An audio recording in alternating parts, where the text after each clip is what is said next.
Halo semuanya, pada video kali ini kita akan membahas tentang longsoran bidang. Nah, longsoran bidang adalah jenis keruntuhan massa batuan pada lereng yang terjadi ketika sebuah blok batuan meluncur ke bawah sepanjang satu bidang diskontinuitas tunggal yang relatif rata dan cenderung mengarah keluar dari muka lereng. Syarat longsoran bidang. Yang pertama, terdapat bidang luncur bebas atau delay, yang berarti kemiringan bidang luncur lebih kecil daripada kemiringan lereng. Yang kedua, arah bidang perlapisan atau bidang lemah sejajar atau mendekati dengan arah lereng, maksimal 20 derajat. Kemudian yang ketiga, kemiringan bidang luncur lebih besar daripada sudut gesek dalam batuannya. Yang keempat, terdapat bidang geser atau tidak terdapat gaya penahan pada kedua sisi longsoran.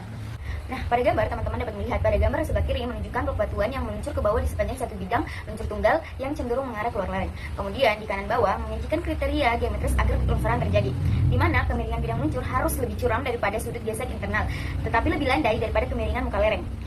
Gambar kanan atas adalah gambar stereonoid, alat grafis yang digunakan oleh geoteknik untuk menganalisis orientasi bidang-bidang diskontinuitas dan secara visual memastikan apakah orientasi tersebut memenuhi kriteria longsoran bidang. Halo semuanya, pada kesempatan kali ini saya akan menjelaskan mengenai longsoran baji, salah satu tipe kelongsoran yang sangat umum terjadi pada tebing batuan, terutama pada area tambang terbuka maupun lereng alam yang memiliki banyak kekar atau bidang diskontinuitas. Nah, longsoran baji sendiri merupakan kondisi runtuhan batuan yang terjadi ketika dua bidang lemah atau lebih berpotongan dan membentuk sebuah garis potong. Pada garis potong, inilah batuan dapat bergerak dan meluncur keluar lereng, membentuk sebuah massa berbentuk baji atau wedge. Jika dua bidang lemah tersebut memiliki orientasi yang tepat sampai baik dari segi arah maupun kemiringan, maka batuan di antara kedua bidang itu akan menjadi tidak stabil dan berisiko mengalami longsor. Adapun ciri-ciri baji yang terjadi di lapangan, yang pertama ada retakan atau kekar yang saling berpotongan.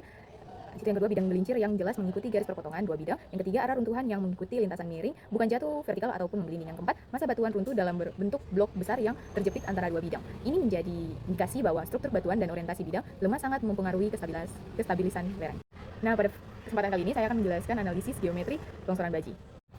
Geometri baji pada gambar A terlihat dua bidang lemah, yaitu plan A dan plan B, yang saling berpotongan. Perpotongan ini membentuk garis potong yang menjadi jalur utama terjadinya longsoran baji. Massa batuan di antara dua bidang tersebut, wedge yang dapat meluncur keluar mengikuti garis potong.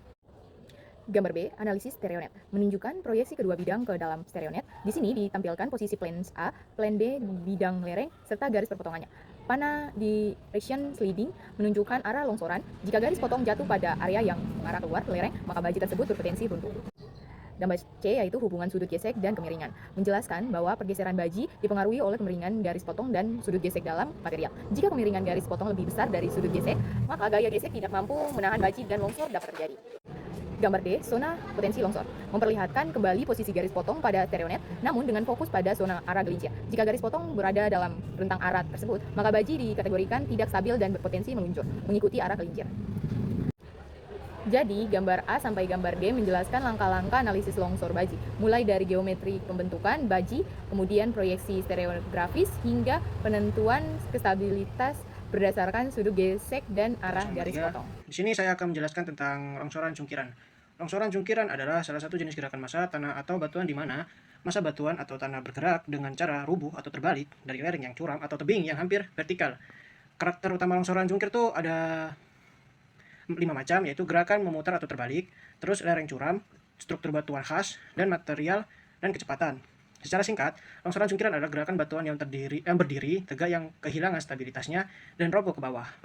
Halo semuanya, perkenalkan nama saya Elizabeth Wagab dengan NIM 2023-63054. Saya akan lebih menjelaskan lagi longsor busur. Longsor busur adalah gerakan tanah yang terjadi karena adanya bidang lemah di bawah permukaan. Biasanya terbentuk cekung.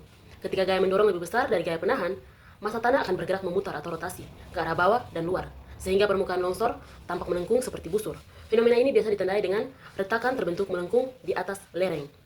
Ada beberapa ciri fisik umum yang dapat ditemukan, yaitu bidang mengelincir terbentuk busur atau lingkaran, bagian atas lereng mundur atau ambles membentuk scrape,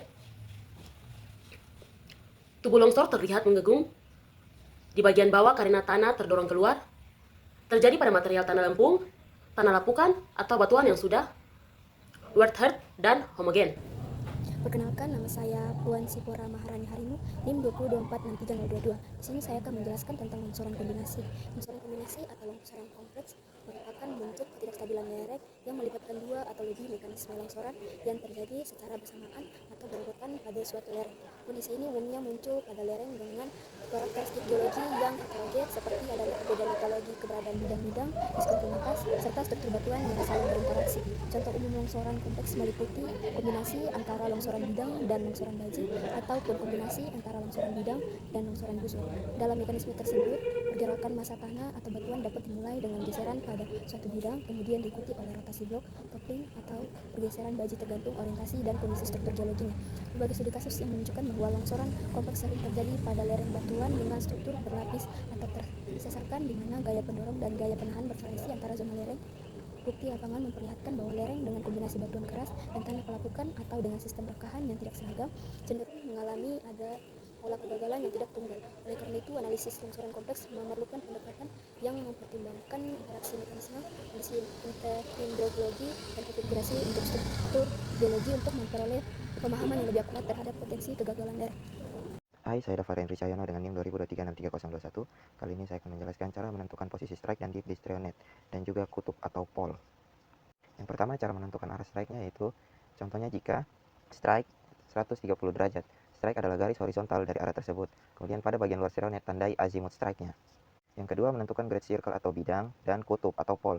Yang pertama, bidang dirotasi ke posisi dipnya. Terlihat bahwa bidang memiliki sudut dip 50 derajat. Cara plot bidang atau great circle yang pertama, setelah orientasi ditentukan, Strionet diputar sehingga strike bidang sejajar dengan utara selatan. Kemudian bidang diturunkan sebesar dipnya 50 derajat. Hasilnya adalah great circle atau garis lengkung tebal pada gambar.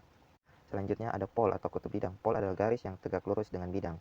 Pada Strionet, pole diplotkan sebagai titik kecil.